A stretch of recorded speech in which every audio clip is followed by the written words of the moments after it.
ഉമ്മാനെയും വാപ്പാനെയും സ്നേഹിക്കുന്ന മക്കൾ. പടച്ചോനെ, ഇന്ന് ആർക്കാ ഉമ്മാനെ ഉപ്പാനെ സ്നേഹമുള്ള? ഇന്ന് ഉമ്മായി ഉപ്പായ സ്നേഹമുള്ള എത്ര മക്കളുണ്ട്? മാതാപിതാക്കളെ ബഹുമാനിക്കുന്ന, സ്നേഹിക്കുന്ന. ഇന്ന് രോഗം പിടിച്ച് വീടിനകത്ത് കിടക്കുന്ന ഉമ്മാനോട് പറയും, കിളവി വല്ലതും തിന്നിട്ട് മിണ്ടാതെ ഇവിടെ കിടന്നോണം. ഉമ്മാനോടാ പറയണേ. ഉപ്പാനെ തല്ലുന്ന മക്കൾ, ഉമ്മാനെ തല്ലുന്ന മക്കൾ. ഉമ്മയാരെന്നറിയോ? ഉമ്മയാരെന്നറിയുവോ?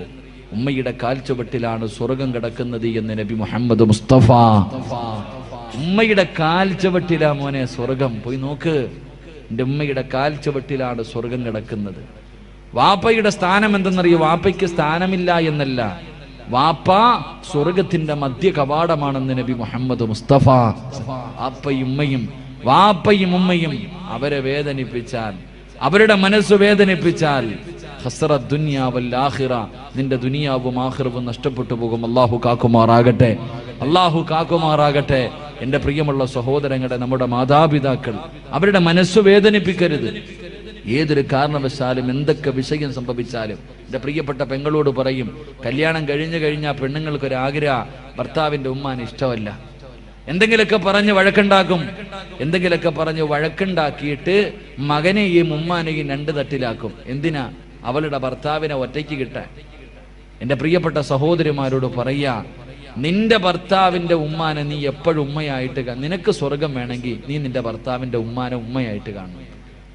കാരണം എൻ്റെ പ്രിയമുള്ള സഹോദരന്മാരോട് ഞാൻ പറയുന്നു, നിന്റെ ഭർത്താവിന്റെ ഉമ്മായുമായിട്ട് നിന്റെ ഭർത്താവിനെ നീ അകറ്റിയ നീ വിധവയായി പോകുമെന്ന് നബി മുഹമ്മദ് മുസ്തഫ സല്ലല്ലാഹു അലൈഹി വസല്ലം.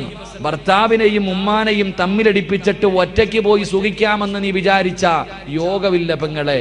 സ്വന്തം ഉമ്മായും ബാപ്പായും വേദനിപ്പിക്കുന്നവന്റെ ആയുസ് അല്ലാഹു കുറയ്ക്കുമെന്ന് നബി മുഹമ്മദ് മുസ്തഫ. അല്ലാഹുവിന്റെ പ്രവാചകനാ പറഞ്ഞത്. അല്ലാഹുവിന്റെ പ്രവാചകൻ സല്ലല്ലാഹു അലൈഹി വസല്ലമ തങ്ങൾ പറയുകയാണ്, മാതാപിതാക്കളുടെ മനസ്സ് വേദനിപ്പിക്കുന്നവന്റെ ആയുസ് അല്ലാഹു കുറച്ച് കളയുമെന്ന് പ്രവാചകൻ പഠിപ്പിക്കുമ്പോ, ഉമ്മാന്റെ മനസ്സ് വേദനിപ്പിക്കുന്ന മക്കളുണ്ട്. എന്റെ പ്രിയമുള്ളവരെ, കഴിഞ്ഞ മാസമുണ്ടല്ലോ, അല്ലാഹുവേ, ഞാൻ ഭക്ഷണം കഴിക്കാൻ ഒരു വീട്ടിലേക്ക് കടന്നു ചെന്നപ്പോ ഒരു ഉമ്മയെ കണ്ടോ. പടച്ചവനെ, ഉമ്മയും മക്കളും മത്സരമാണ്. ഉമ്മയും മക്കളും മത്സരമാണ്. എന്റെ ചെറുപ്പക്കാരന്റെ കയ്യിൽ പിടിച്ചിട്ട് പറഞ്ഞു, ഉസ്താദ്, എന്റെ ഉമ്മയ്ക്ക് വേണ്ടി ദുആ ചെയ്യണം. എന്റെ ഉമ്മയ്ക്ക് ക്യാൻസർ ആണ്. ഉമ്മയുടെ വയറിനകത്ത് മഴ എന്തോ വന്നിട്ട് കുടലിലോ എന്തോ ക്യാൻസറാ ഉമ്മയ്ക്ക് അറിയില്ല ഉസ്താദ്. ഉമ്മയ്ക്ക് വയറുവേദനയാണെന്നാ ഞങ്ങൾ പറയണത്. ഉമ്മയ്ക്ക് അത് അറിയാത്തത് കൊണ്ടാ ഉമ്മ ഇങ്ങനെ ചിരിച്ചും കളിച്ചും ഇരിക്കുന്നത്. ഞങ്ങൾ ആരും പറഞ്ഞിട്ടില്ല, ഞങ്ങൾ ആരെയും അറിയിച്ചിട്ടില്ല. അതുകൊണ്ട് ഉസ്താദ് ഞങ്ങളുടെ ഉമ്മയ്ക്ക് വേണ്ടി ദുആ ചെയ്യണേ. അല്ലാഹുവേ, ഞാൻ സന്തോഷിച്ചു. പടച്ചോനെ, ഇതുപോലെ രണ്ട് മക്കള്, ഉമ്മാനെ ഇത്രയും സ്നേഹിക്കുന്ന രണ്ട് മക്കള്. ഇറങ്ങാൻ സമയമായപ്പോ ആ ഉമ്മ എന്നോട് പറഞ്ഞു, മോനെ, ഉസ്താദിനെ ഒന്ന് വിളിക്ക്, എനിക്കൊന്ന് സംസാരിക്കണം. അല്ലാഹുവേ പടച്ചവനെ, ഞാൻ ഉമ്മയുടെ റൂമിനകത്തേക്ക് കയറി ചെന്നു. ഉമ്മ മക്കളോട് രണ്ടുപേരും പറഞ്ഞൊന്ന് വെളിയിൽ പോകാൻ. ഉമ്മയെന്ന് പറഞ്ഞ ആരെന്നറിയോ? പഠിച്ചോ. രണ്ട് മക്കളോടും വെളിയിൽ പോകാൻ പറഞ്ഞു. കതകൊന്ന് അടയ്ക്കുമോനെ. ഞാൻ ആ ഉമ്മാന്റെ ചാരത്ത് പോയിരുന്നു. ക്യാൻസർ രോഗമല്ലേ, ഉമ്മായിക്ക് അറിയില്ലല്ലോ. ഞാൻ അടുത്ത് പോയിരുന്നപ്പോ ആ ഉമ്മ എന്നോട് പറയാ, ഉസ്താദേ, എനിക്ക് വേണ്ടി ഒന്ന് ദുആ ചെയ്യണം. എൻ്റെ മക്കൾക്ക് ബാധ്യതയായി കിടക്കാൻ എനിക്ക് ആഗ്രഹമില്ല. എനിക്ക് ക്യാൻസർ ആണെന്ന് എൻ്റെ മക്കൾക്ക് അറിയുന്നതിന് മുമ്പേ എനിക്കറിയാം ഉസ്താദേ. എന്നോട് പറയാ, എനിക്ക് ക്യാൻസർ ആണെന്ന് എൻ്റെ മക്കൾക്ക് അറിയുന്നതിന് മുമ്പേ എനിക്കറിയാം. അവര് വിചാരിച്ചിരിക്കുന്നത് എനിക്കറിയില്ല എന്നാ. അതുകൊണ്ട് ആ മക്കള് സന്തോഷത്തോടെ നടക്കുന്നത്. എനിക്ക് ക്യാൻസർ ആണെന്ന് ഞാൻ അറിഞ്ഞു എന്ന് എൻ്റെ മക്കൾ അറിഞ്ഞ അവരുടെ കണ്ണ് നിറയുമല്ലോ. എൻ്റെ മക്കൾക്ക് വേണ്ടി ഉസ്താദ് ദുആ ചെയ്യണേ എന്ന് പറഞ്ഞപ്പോ, ഉമ്മ എന്ന് പറഞ്ഞാൽ അതാ. എൻ്റെ പ്രിയമുള്ള സഹോദരങ്ങളെ, ഞാൻ ചിന്തിക്കാറുണ്ട്, നമ്മുടെ ഉമ്മ ആരെന്നറിയോ? അടുത്തൊരു പെൺകുട്ടി പടച്ചവനെ 8 മാസം ഗർഭിണിയാണ്. 8 മാസം ഗർഭിണിയാണ്. ഹോസ്പിറ്റലിൽ കൊണ്ടുപോയപ്പോൾ ഡോക്ടർ പറഞ്ഞു, സീരിയസാ, ഈ കുഞ്ഞിനെ പ്രസവിച്ച ഉമ്മ മരിച്ചുപോകും. അല്ലാഹുവേ പടച്ചവനെ, ഉമ്മയുടെ വില എന്തെന്നറിയോ? ഹോസ്പിറ്റലിൽ കൊണ്ടുപോയി 8 മാസം ഗർഭിണിയായ പെണ്ണിനോട് ഡോക്ടർ പറയാ, ഈ കുഞ്ഞിനെ പ്രസവിക്കണ സമയത്ത് ഉമ്മ മരിച്ചു പോകാൻ സാധ്യതയുണ്ട്, വളരെ സീരിയസാ. ആ സമയത്ത് ആ പെണ്ണ് ചോദിച്ചെന്തെന്നറിയോ ഉസ്താദേ? ആ പെണ്ണ് ചോദിച്ചെന്ന് ഡോക്ടറോട് ചോദിക്കാ, എനിക്കെന്ത് വന്നാലും കുഴപ്പമില്ല, എൻ്റെ കുഞ്ഞിന് കുഴപ്പമൊന്നുമില്ലല്ലോ. നിങ്ങൾ ആലോചിക്കേ, പ്രസവിക്കുന്ന സമയത്ത് ആ പെണ്ണ് മരിക്കാൻ വരെ 99% സാധ്യതയുണ്ട്. അപ്പോഴും അവളെ കുറിച്ചല്ല ചിന്തിച്ചത്, അപ്പോഴും അവളെ കുറിച്ചല്ല ചിന്തിച്ചത്. ഡോക്ടറെ, എന്റെ വയറ്റിൽ കിടക്കണ കുഞ്ഞിനൊന്നും ഇല്ലല്ലോ. അതാ നമ്മുടെ ഉമ്മ. അള്ളാഹു നമുക്ക് ഈമാൻ നൽകുമാറാകട്ടെ. എന്റെ പ്രിയപ്പെട്ട പെമ്മക്കളോട്, ഓടേണ്ടവർക്കൊക്കെ ഓടാം, ഒളിച്ചോടേണ്ടവർക്കൊക്കെ ഓടിക്ക് കുഴപ്പമൊന്നുമില്ല. നിന്റെ ഉമ്മാനെ നാട്ടുകാർ മുഴുവനും വ്യഭിചാരി എന്ന് വിളിക്കും, നിനക്ക് കുഴപ്പമില്ലല്ലോ. നാട്ടുകാർ മുഴുവനും ഉമ്മാന്റെ സ്വഭാവമല്ലേ മോട് കാണിക്കൂ എന്ന് നാണം കെടുത്തിയാലും നിനക്കൊന്നുമില്ല. പ്രശ്നം 2-3 ഒരാഴ്ച മുമ്പാണെന്ന് തോന്നുന്നു, ഒരാഴ്ച മുമ്പ് പള്ളികളിലൊക്കെ പോയി പിരിവെടുത്തൊരു വാപ്പ.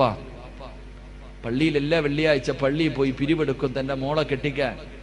അള്ളാഹു പടച്ചോനെ 5-6 പവൻ സ്വർണം ആ പാവ ഉപ്പ പിരിച്ചു.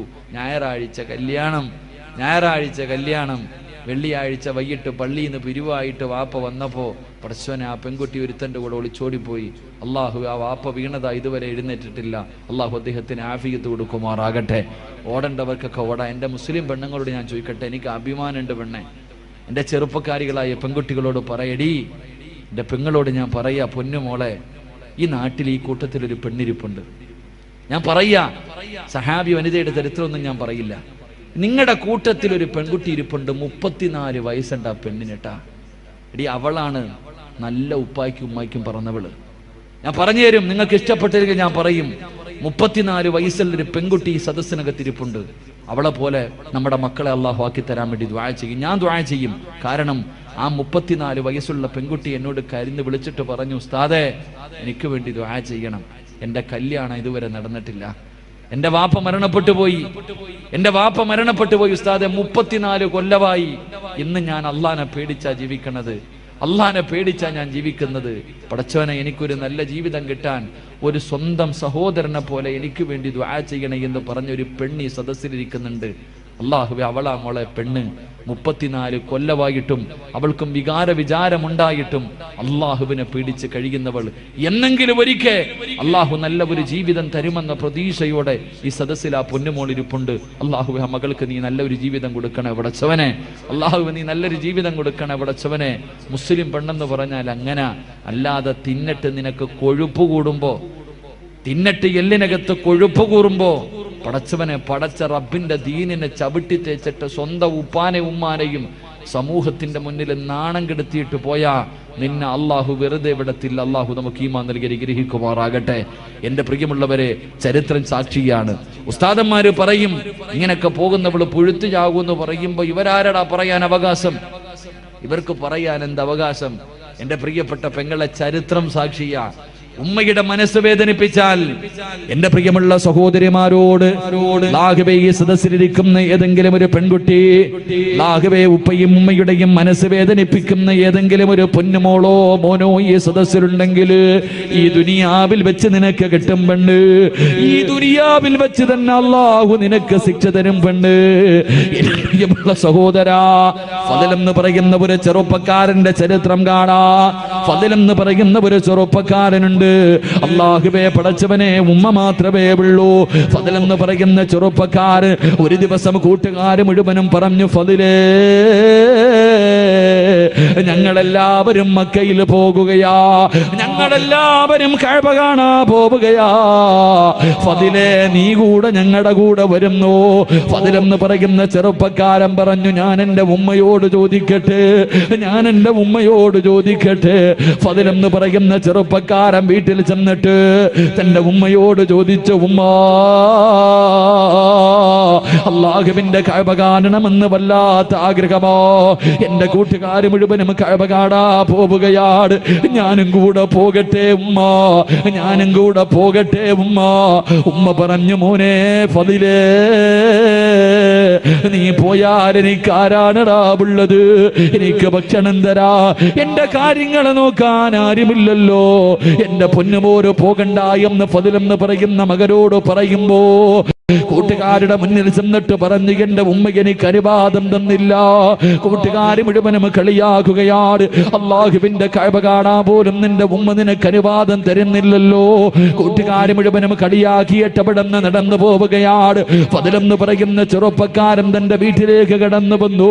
പിന്നെയും ഉമ്മയോട് ചോദിച്ചു, ഉമ്മ അള്ളാഹുവിന്റെ കഅബ കാണാ പോകട്ടെ? ഉമ്മ പറഞ്ഞു വേണ്ട മോര്, ഉമ്മ പറഞ്ഞു വേണ്ട മോര്. ഫദ്ലെന്ന് പറയുന്ന ചെറുപ്പക്കാരന് വല്ലാത്ത ദേഷ്യം തോന്നി. അവസാനം ഉമ്മയുടെ അനുവാദം ചോദിച്ചില്ല. കഅബയിലേക്കല്ലേ പോകുന്നത്, അള്ളാഹുവിന്റെ ഭവനത്തിലേക്കല്ലേ പോകുന്നത്. ഫദ്ലെന്ന് പറയുന്ന ചെറുപ്പക്കാരന് തന്റെ ഉമ്മയുടെ അനുവാദം ചോദിക്കാതെ വീട് വിട്ടിറങ്ങുകയാ. മക്കയിലേക്ക് കഅബ കാണാ പോവുകയാ, മക്കയിലേക്ക് കഅബ കാണാ പോവുകയാ. ഇങ്ങനെ പോകുമ്പോ മനസ്സിനകത്തൊരു സമാധാനമില്ല. കൂട്ടുകാരുടെ കൂടെ എത്താനും കഴിയുന്നില്ല. ഉമ്മയുടെ പൊരുത്തമില്ലാതാണ് ഇറങ്ങി വന്നത്. മനസമാധാനം കിട്ടാതെ വന്നപ്പോ അവിടെ നിന്ന് ചിന്തിച്ചു, അല്ലാ ഒന്ന് രണ്ടരക്കത്ത് നിസ്കരിക്കാമല്ലോ പടച്ചവര്, നിസ്കരിച്ചാ മനസമാധാനം കിട്ടുമല്ലോ. ഫദ്ലെന്ന് പറയുന്ന ചെറുപ്പക്കാരന് ഒളിവെടുത്തിട്ട് പള്ളിക്കകത്ത് കയറിയിട്ട് രണ്ടരക്കത്ത് നിസ്കരിക്കുകയോ. നിസ്കാരം കഴിഞ്ഞിട്ട് വെളിയിലേക്ക് ഇറങ്ങുമ്പോ നാട്ടുകാര് മുഴുവനും പള്ളിയിലേക്ക് ഓടി വരികയാണ്. കാരണം എന്തെന്നറിയുമോ? ആ നാട്ടിൽ വലിയ ഒരു മോഷണം നടന്നു. കള്ളനോടിയത് പള്ളിയുടെ ഭാഗത്തേക്കാട്. ഫദ്ലെന്ന് പറയുന്ന ചെറുപ്പക്കാരനാണ് കള്ളനെന്ന് കരുതിയിട്ട് നാട്ടുകാര് മുഴുവനും തല്ലുകയോ, കൈകാല് കെട്ടുകയാണ്. എന്നിട്ട് എന്തേ ചെയ്തതെന്നറിയുമോ? ഇവന് ഒരിക്കലും മോഷ്ടിക്കാൻ പാടില്ല, ഇനി ഒരിക്കലും ഇവന് മോഷ്ടിക്കാൻ പാടില്ല. രണ്ട് കൈയും വെട്ടിമുറിക്കുകയാ, രണ്ട് കാലും വെട്ടിമുറിക്കുകയാ, രണ്ട് കണ്ണും ചൂടുന്നെടുക്കുകയോ. ഇവന് ഒരിക്കലും ഇനി മോഷണം നടത്താൻ പാടില്ല. അവന്റെ കണ്ണ് ചൂടുന്നെടുത്തു, കൈകാലുകളെ വെട്ടിമുറിച്ചു. എന്നിട്ടൊരു കമ്പിന്റെ മുകളിൽ കെട്ടിയിട്ട് ഇങ്ങനെ കൊണ്ടുപോകുമ്പോ ജനങ്ങൾ വിളിച്ചു കള്ള. എല്ലാവരും കള്ള എന്ന് വിളിച്ച് കളിയാക്കുമ്പോ പറയുന്ന ചെറുപ്പക്കാർ, ഫദ്ലെന്ന് പറയുന്ന ചെറുപ്പക്കാർ അവിടെ നിന്ന് കരഞ്ഞുകൊണ്ട് വിളിച്ചു പറഞ്ഞു, എന്നെ കള്ള എന്ന് വിളിക്കല്ലേ, എന്നെ കള്ള എന്ന് വിളിക്കല്ലേ. ഞാൻ കള്ളരല്ല. എന്റെ ഉമ്മയുടെ മനസ്സ് വേദനിപ്പിച്ചത് അല്ലാഹു എനിക്ക് തന്ന ശിക്ഷയാ. എന്റെ ഉമ്മയുടെ മനസ്സ് വേദനിപ്പിച്ചതൊരു പടച്ചറപ്പ് എനിക്ക് തന്ന ശിക്ഷയാ. എന്റെ പെങ്ങള് അവസാനം കൊണ്ടുവന്ന് മരുഭൂമിയിൽ വലിച്ചെറിയുകയോ. അവിടെ നിന്ന് മരണത്തോട് മല്ലടിക്കുമ്പോ ഫദ്ലെന്ന് പറയുന്ന ചെറുപ്പക്കാരൻ ആ മരുഭൂമിയിൽ കിടന്ന് യാചിക്കുന്നു, ആരെങ്കിലും എന്റെ ഉമ്മയുടെ മുന്നിലൊന്ന് കൊണ്ടുപോകുവോ? മരിക്കുന്നതിന് മുമ്പ് എന്റെ ഉമ്മയുടെ വീടിന്റെ മുന്നിൽ എന്നെ ഒന്ന് കൊണ്ടുപോകുവോ? ഒന്ന് പൊരുത്തം ചോദിക്കാരാ, എന്റെ ഉമ്മയോടൊന്ന് പൊരുത്തം ചോദിക്കാരാ. മരണത്തിന്റെ വേളയിൽ പടച്ചവരെ വടിയിൽ കിടന്ന് യാചിക്കുന്നത് കണ്ടപ്പോ ഏതോ യാത്രക്കാര് പറഞ്ഞ അടയാളം വെച്ചൊരു വീടിന്റെ മുന്നിൽ കൊണ്ടുവന്ന് വെക്കുകയാണ്. വീടിന്റെ മുന്നിൽ കൊണ്ടുവച്ചു. പടച്ചറപ്പേ വാതില് തുറന്നിട്ടൊരു ഉമ്മ ഇറങ്ങി വരികയാണ്. ആ യാത്രക്കാര് ചോദിച്ചു, ഉമ്മ ഈ കിടക്കുന്ന ചെറുപ്പക്കാരനെ അറിയുമോ ഉമ്മ?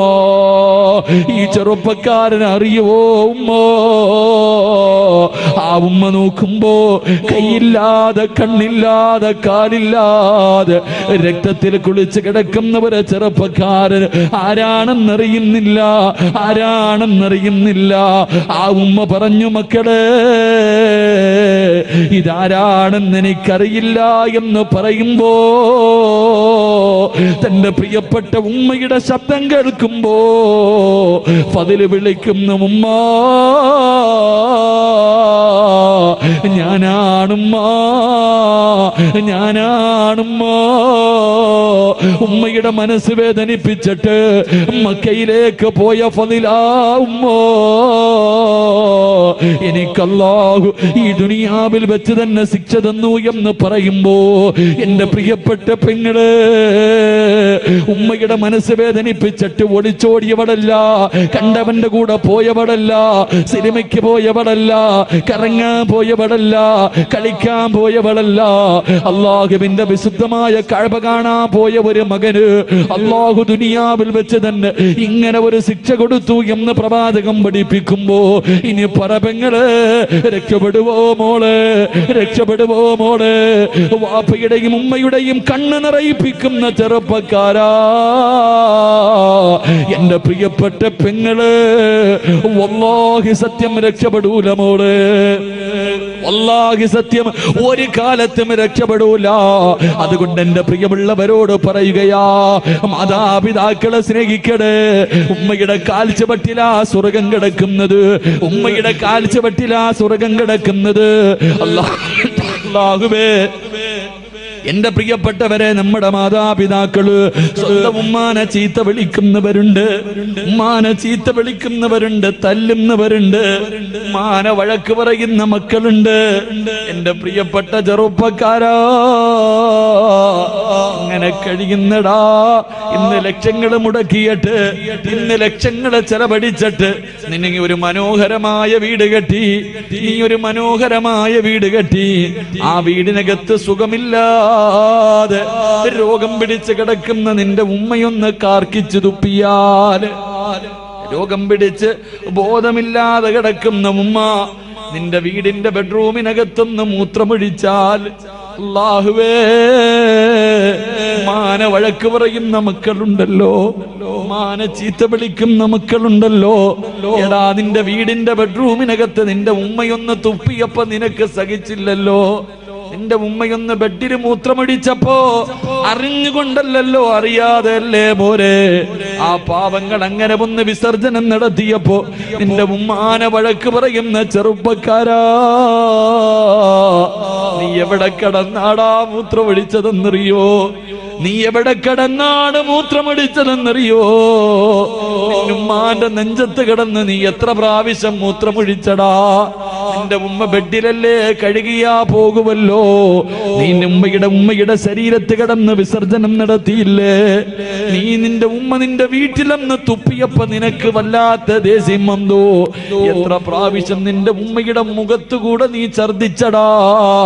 ഉമ്മ വഴക്ക് പറഞ്ഞില്ലല്ലോ, സ്നേഹത്തോടെ കെട്ടിപ്പിടിച്ചതല്ലാതെ നിന്റെ ഉമ്മ ഇന്ന് വരെ നിന്നോടൊന്ന് ദേഷ്യപ്പെട്ടിട്ടുണ്ടോ? ഒരു വഴക്ക് പറഞ്ഞിട്ടുണ്ടോ?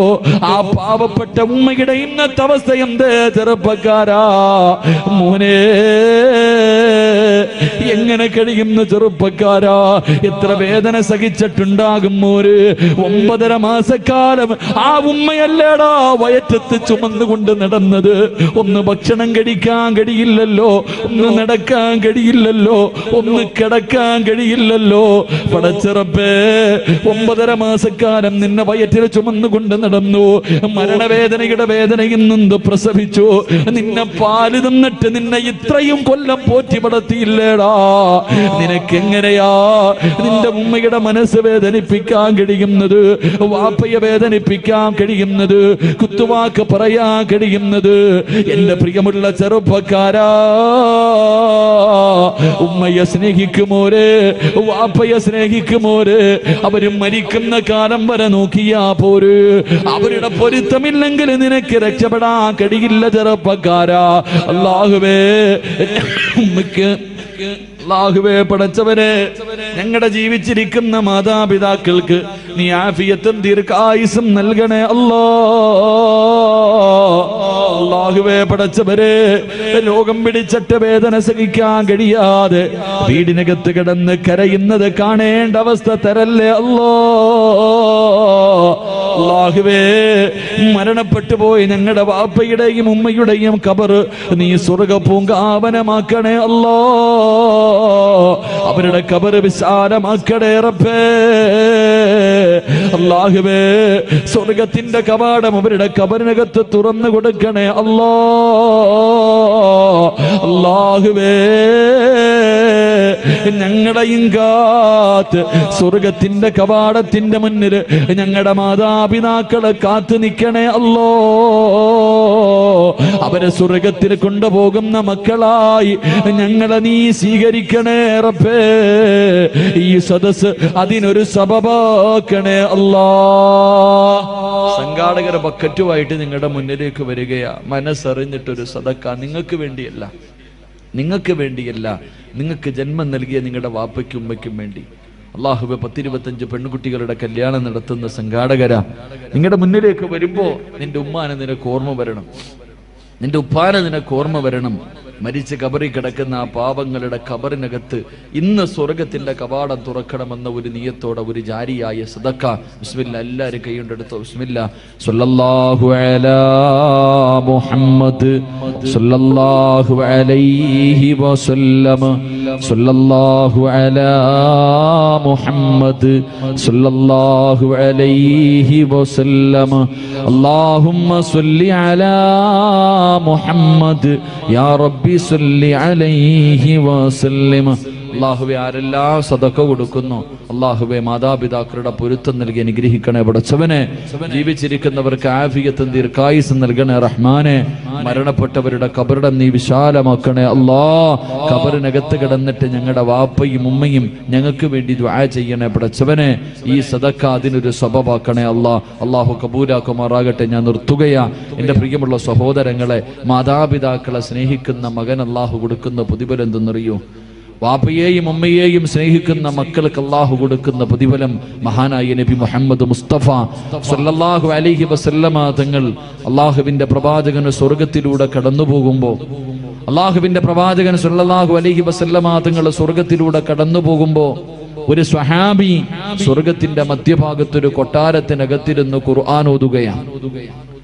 കൊട്ടാരത്തിന്റെ മധ്യഭാഗത്ത് ഉയരമുള്ള ഒരു സ്ഥലത്തിരുന്നിട്ടൊരു സഹാബി ഇങ്ങനെ ഖുർആൻ ഓതുന്നു. എല്ലാവരും ആ ഖുർആൻ ഓതുന്നത് ഇങ്ങനെ കേട്ടുകൊണ്ടിരിക്കുക. അള്ളാഹുവിന്റെ പ്രവാചകൻ സല്ലല്ലാഹു അലൈഹി വസല്ലമ തങ്ങൾ ചോദിച്ചു, ആരാ ഈ സ്വർഗത്തിലിരുന്ന് ഖുർആൻ ഓതുന്ന ഈ ചെറുപ്പക്കാരൻ ആരാ? അവിടെ നിന്ന് പറഞ്ഞു കൊടുത്തു മഹാനായി നബി സല്ലല്ലാഹു അലൈഹി വസല്ലമ തങ്ങൾ.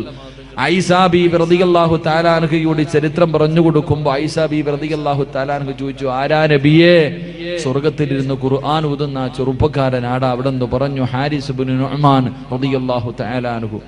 ഹാരിസ് ഇബ്നു നുഅ്മാൻ എന്ന് പറയുന്ന ചെറുപ്പക്കാരനാ. ഈ പ്രതിഫലം കിട്ടാനുള്ള കാരണം തന്റെ ഉമ്മയെ സ്നേഹിച്ചതിനുള്ള പ്രതിഫലമാണെന്ന് നബി മുഹമ്മദ് മുസ്തഫ സല്ലല്ലാഹു.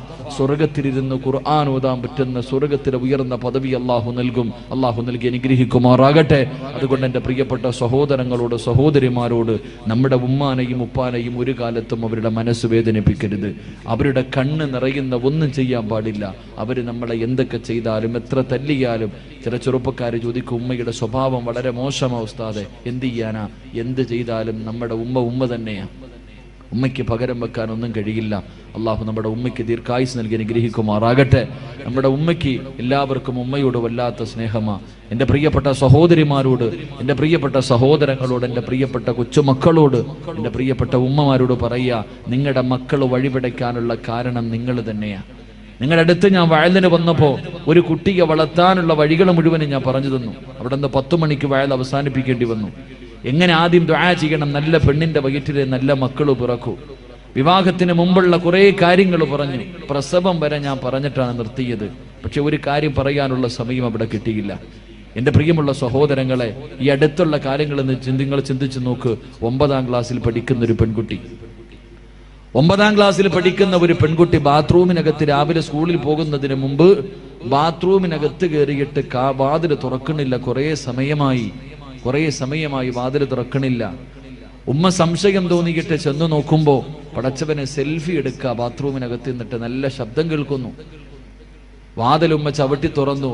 തെള്ളി തുറന്നകത്തേക്ക് കയറിയപ്പോൾ 9ാം ക്ലാസ്സിൽ പഠിക്കുന്ന മകള് ശരീരത്തിൽ ഒരു നൂൽ ബന്ധം പോലും ഇല്ലാതെ സെൽഫി എടുത്തുകൊണ്ടിരിക്കുക. സ്വന്തം ചിത്രം, സ്വന്തം ഫോട്ടോ ഇങ്ങനെ മൊബൈലിൽ പകർത്തുന്നു. ഉമ്മ തന്റെ പൊന്നുമോളെ ഒരുപാട് തല്ലി. അവസാനം ഉമ്മയ്ക്ക് സങ്കടം വന്നു. മകളോട് ചോദിച്ചു, ആർക്ക് വേണ്ടിയാ മോളെ നീ ഈ ഫോട്ടോ എടുത്തത്? ആ സമയത്ത് 9ാം ക്ലാസ്സിൽ പഠിക്കുന്ന മകള് പറഞ്ഞു കൊടുത്തൊരു മറുപടിയുണ്ട്. എൻ്റെ ക്ലാസ്സിൽ 33 കുട്ടികൾ പഠിക്കുന്നുണ്ട്. ആ 33 പെൺകുട്ടികളിൽ 26 പേരും അവരുടെ നഗ്നചിത്രം എടുത്തുകൊണ്ടുവന്ന് കൂട്ടുകാരെ മുഴുവനും കാണിച്ചു. ഇന്ന് കൊണ്ടുപോകേണ്ടത് ഞാനാ, എൻ്റെ കൂട്ടുകാരെ കാണിക്കാൻ വേണ്ടിയാണ് ഞാൻ ഇതെടുത്തത് എന്ന് ആ പൊന്നുമോള് പറയുമ്പോൾ എൻ്റെ പ്രിയമുള്ളവരെ, ഇന്നത്തെ മക്കളുടെ അവസ്ഥ എവിടെ എത്തി നിൽക്കുന്നു? കാസർഗോഡ് ജില്ലയിൽ 31 വയസ്സുള്ള ഒരു സഹോദരി പെട്ടെന്ന് ഗർഭിണിയായി. ഭർത്താവ് ഗൾഫിൽ പോയിട്ട് 1.5 കൊല്ലമായി. എങ്ങനെയാണ് ഗർഭിണിയായതെന്നറിയില്ല. ഭർത്താവ് ഗൾഫിൽ പോയി ആകെ വിഷയമായി. അവസാനം ആ പെണ്ണ് അള്ളാഹുവിന്റെ ഖുർആൻ എടുത്ത് സത്യം ചെയ്തിട്ട് പറഞ്ഞു, എൻ്റെ ഭർത്താവല്ലാതെ എൻ്റെ ശരീരത്തിൽ ആരും തൊട്ടിട്ടില്ല, എൻ്റെ ഭർത്താവല്ലാതെ ഒരാളും എൻ്റെ ശരീരത്ത് തൊട്ടിട്ടില്ല, പിന്നെ എങ്ങനെ ഗർഭിണിയായി? കിടന്നുറങ്ങുമ്പോൾ നല്ലതുപോലെ സൂക്ഷിക്കാനാ നിനക്കിത് പറയണേ. ഇന്ന് മുതൽ കിടന്നുറങ്ങുമ്പോൾ നീ നല്ലതുപോലെ ആലോചിക്കണം. വീട്ടിലെ മക്കളുണ്ടെങ്കിൽ സൂക്ഷിക്കണം. ഈ ഉമ്മ അള്ളാഹുവേ എങ്ങനെ ഗർഭിണിയായി എന്നറിയില്ല. +1 എങ്ങാണ്ട് പഠിക്കുന്നൊരു മകനുണ്ട്, 10ലോ +1ലോ പഠിക്കുന്നൊരു മകൻ. ഈ മകന്റെ സ്വഭാവത്തിൽ ഒരു മാറ്റം കണ്ടപ്പോ ആരോ കൊണ്ടുപോയി ഒരു കൗൺസിലിംഗ് നടത്തിയപ്പോ ആ മകൻ പറഞ്ഞു, എൻ്റെ ഉമ്മയുടെ വയറ്റിൽ കിടക്കണ കുഞ്ഞിന്റെ തന്ത ഞാനാണെന്ന്. അള്ളാഹു നമ്മളെ കാക്കുമാറാകട്ടെ. സ്വന്തം ഉമ്മയ്ക്ക് മയക്കുമരുന്ന് കൊടുത്തിട്ട് ഈ മകനാണ് ഈ പണി ഒപ്പിച്ചതെങ്കിൽ എൻ്റെ പ്രിയമുള്ള സഹോദരങ്ങളെ, എന്തുകൊണ്ടാണ് നമ്മുടെ മക്കൾ ഇങ്ങനെ ആകുന്നത്? എല്ലാ വാപ്പമാർക്കും പരാതിയാ, ഉസ്താദെ ഞാൻ പറഞ്ഞ അനുസരിക്കില്ല, മുടിവെട്ടുന്നില്ല, അവൻ നിസ്കരിക്കുന്നില്ല, ഖുർആൻ ഓതുന്നില്ല, എത്ര നല്ല കാര്യം പറഞ്ഞാലും ചെയ്യണില്ല, അവൻ എന്നെ ചീത്ത വിളിക്കുന്നു, എന്നെ ബഹുമാനിക്കുന്നില്ല, പരാതി പറയുന്നല്ലോ. എന്തേ അതിന്റെ കാരണമെന്നറിയൂ? നിങ്ങളുടെ മക്കൾ വഴിപിടച്ചു പോകാനുള്ള കാരണം, നാട്ടുകാരൊരു പഴഞ്ചൊല്ല് പറയാറുണ്ട്, കുഞ്ഞിലെ ശീലം അവസാനം വരെ ഉണ്ടാകുമെന്ന്. എൻ്റെ പ്രിയപ്പെട്ട സഹോദരങ്ങളോട് പറയുന്നു, നിങ്ങളുടെ വീട്ടിൽ ചെറിയ മക്കളുണ്ടെങ്കിൽ, പ്രായപൂർത്തിയാകാത്ത ചെറിയ കുട്ടികൾ നിങ്ങളുടെ വീട്ടിലുണ്ടെങ്കിൽ നിങ്ങൾ നല്ലതുപോലെ സൂക്ഷിക്കണം. ചെറിയ മക്കൾ നിങ്ങളുടെ വീട്ടിലുണ്ടെങ്കിൽ നിങ്ങൾ പറയും, ഉസ്താദേ കുട്ടിയല്ലേ, കുഞ്ഞല്ലേ, അവനൊന്നും അറിയില്ല എന്നാ നമ്മൾ വിചാരിക്കണേ. എൻ്റെ പ്രിയമുള്ളവരെ, അള്ളാഹുവിന്റെ വിശുദ്ധമായ ഖുർആൻ പറഞ്ഞു, 3 സമയങ്ങളിൽ പ്രായപൂർത്തിയാകാത്ത മക്കൾ ഉമ്മയുടെയും വാപ്പയുടെയും ബെഡ്റൂമിൽ കിടക്കണമെങ്കിൽ അനുവാദം ചോദിക്കണമെന്ന് അള്ളാഹുവിന്റെ വിശുദ്ധ ഖുർആൻ. 3 സമയം. സ്വന്തം ഉപ്പാന്റെ ഉമ്മാന്റെ റൂമിൽ കയറണമെങ്കിൽ അനുവാദം ചോദിക്കണം. പ്രായപൂർത്തിയാകാത്ത കൊച്ചുമക്കൾ, 9 വയസ്സിന്റെ താഴെ പ്രായമുള്ള കുട്ടികൾ, 3 അവസരത്തിൽ 1ാമത്തെ അവസരം സുബഹിക്ക് മുമ്പുള്ള സമയം, നട്ടുച്ച സമയം, ഇശായിക്ക് ശേഷമുള്ള സമയം. ഈ 3 സമയത്തും ഉമ്മയുടെയും വാപ്പയുടെയും ബെഡ്റൂമിലേക്ക് മക്കൾ കയറാൻ പാടില്ല, അനുവാദം ചോദിക്കണം. കാരണം സുബഹിക്ക് മുമ്പുള്ള സമയം ഉമ്മയും വാപ്പയും നല്ല ഉറക്കത്തിലാ. ഉമ്മയുടെ ഔറത്ത് തുറന്നു കിടക്കാം, വാപ്പയുടെ ഔറത്ത് തുറന്നു കിടക്കാം. ചെറിയ കുട്ടി ഓടി ചെല്ലുമ്പോ ഉമ്മയുടെ ഔറത്ത് കണ്ട ആ മകന്റെ മനസ്സിന്റെ ഉള്ളിൽ അത് പതിയും, അവൻ തലതിരിഞ്ഞു പോകാൻ അത് കാരണമാകും. സ്വന്തം വാപ്പയുടെ ഔറത്ത് 8 വയസ്സുള്ള മകള് കണ്ടാൽ, 7 വയസ്സുള്ള മകള് കണ്ടാൽ അവരുടെ മനസ്സിന്റെ ഉള്ളിലേക്ക് അതിന് ചിന്ത, ഭാവിയിൽ അത് ബാധിക്കാൻ സാധ്യതയുണ്ട്. അതുകൊണ്ട് അള്ളാഹുവിന്റെ ഖുർആൻ പറഞ്ഞു, സ്വന്തം വാപ്പയുടെയും ഉമ്മയുടെയും ഔറത്ത് പോലും മക്കള് കാണാൻ പാടില്ല എന്ന് ഖുർആൻ പഠിപ്പിക്കുമ്പോൾ നിങ്ങൾ എന്തേ ചെയ്യണത്? ഇന്ന് നിങ്ങൾ ഇംഗ്ലീഷ് പടം കാണുന്നത് ഒരുമിച്ചിരുന്നല്ലേ? വാപ്പായും ഉമ്മായും മക്കളും കൂടെ ഒരുമിച്ചിരുന്നിട്ട് ഇംഗ്ലീഷ് പടം കാണുന്ന കാലം, അരപ്പാവാടയിട്ട് ആടുന്ന പെണ്ണിന്റെ ആട്ടം കാണുന്ന കാലം. പിന്നെ ഓടിയില്ലെങ്കിലല്ലേ കുഴപ്പമുള്ളൂ. അള്ളാഹു ഈമാൻ നൽകുമാറാകട്ടെ.